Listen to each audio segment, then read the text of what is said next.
What's up, everybody? My name is Pi, aka Post-Production Pi with SLRLounge.com. Now, in this episode, what we're going to do is talk through basically how we set up the lighting and shot this sequence of images. In the next tutorial, it's going to be a follow-up to this one. We're going to go through the actual production of it. And it's actually pretty simple because most of these shots are very much just straight from the camera. We just do some basic raw processing on them and they're ready to go. But let's talk about this kind of first dance sequence and what we wanted to do with this. When we were approached by the client, they told us that during the planning phases, they told us that they're going to be doing their first dance right under this gazebo here at Pelican Hill. And they thought, it'd be really great if we can get some grand shots. What they're going to do is have all the guests be watching the actual dance from up on the balcony. So they're actually pretty far behind the photographers. They said that they wanted basically some grand shots of the scene, and we wanted to essentially make sure that we could appropriately light it, because given that it was December, we knew that it was going to be dark right around the time that they were finishing up their ceremony, and they're going to go into the first dance at around dusk. So we thought, no problem, we probably need to do some sort of lighting with this scene.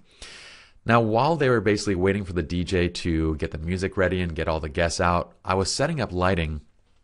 And originally I thought, well, what I want to do is basically have my assistant be holding a hot light outside of the columns and basically be shining it through. But then I quickly realized that if we do that, what we're going to do is we're going to have a kind of bright spot on one of the columns where that light is shining through, and then they're going to be lit, and they could possibly even be casting shadows onto the other side of the columns, and it really wouldn't look that nice. Not to mention the lighting might not be even depending on where they're standing or how they're turning in their dance.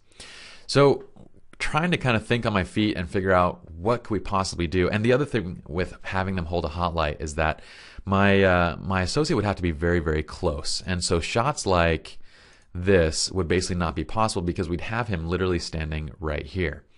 And same with the even wider shots. Like once we go wider, we're either going to have a lot of Photoshop work to get him out, or it's just not going to be possible because we're going to have with him taken out, but we'll still have this weird light source and bright spot on the left side of this column basically. So I thought, what else could we do? There's not really enough room to be placing flashes outside of the scene, and also if we did that, we'd have the same issue that we would with the hot lights, which is they're going to start casting shadows every which way, and the light's not going to be very soft.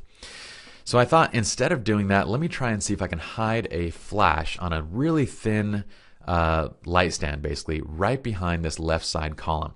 And what I was going to do is bounce it into the column with a tungsten filter on it, so it has an orange filter, and then the light coming back would basically match the light in the in this little gazebo.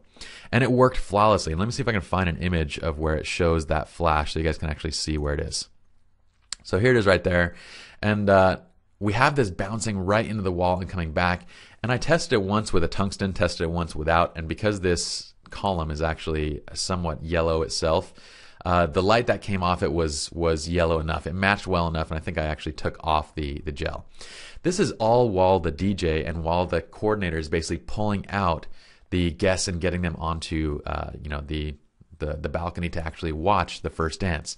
So we're kind of doing these things on the fly, and the setup is really just a Pocket Wizard. We have a +3 setup on this stand, and this is just one of those cheap $40 Manfrotto stands that you can get. I have it set up so it's very, very thin. Basically, we spread out the legs so they're right against the ground, so you can't essentially see them. Actually, I don't know if it's against the ground or if it's... Yeah, either way, we have it completely hidden behind that column. And it's actually hidden along the left side because I knew that if I was shooting down the center and I went wide, if it was kind of more towards the right, it'd be sticking out in some form or another. So it's kind of more on the left side. And we get a beautiful bounce light. The other main thing that I wanted to point out is that basically we had to make sure that this flash was around their head height because we don't want to be uplighting them. I wanted that light to look very natural, look like it's coming from at least their head height, or if not, top to bottom. And so we placed it just above their heads so that when it reflects back, it looks very, very natural. And this is the overall look that we get. So you can see that that tungsten light does a really good, or that bare flash is actually bouncing off the column, and it's warming up the natural daylight temperature of the flash to give us a very closely matched look to that light compared to this background light. So it looks really nice, and this allowed us to essentially it's not really underexposing that much of the background because it's fairly dark to begin with. So let's look at the actual settings. Let me go to a different image. Let's go to this one. And the actual camera settings is 1/60th of a second at f2.8 at ISO 800. I'm using a 2470. This is the Mark II 2470. I've been singing this lens's praises for quite a while just because it's beautiful. I would have never shot this scene on the 2470 Mark I, but with the Mark II, you just get great contrast, beautiful colors, tack sharp images, and it has that focal range, which allows us to basically create that different look. Because I wanted to get a whole variety of looks for not only the couple, but also for the actual hotel. Pelican Hill's a big resort, and we want to make sure we stay on their good side. We're becoming one of their preferred vendors. We want to always give these companies and these resorts images that they can use in their own marketing and stuff like that. So that 2470 allows me to create several different looks within that one scene. And again, we have all of our lighting assistants, or all of our, sorry, not lighting assistants, all of our second shooters actually using that same Pocket Wizard. So I'm going to show you guys one shot from kind of afar. You can see, I think this is Matt's camera. He's shooting from pretty far away. He can still be using that Pocket Wizard. It's set to a very low power setting.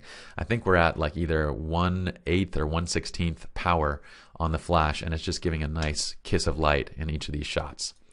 All right, so that's really it as far as how it was shot. Let's go back to that finished one.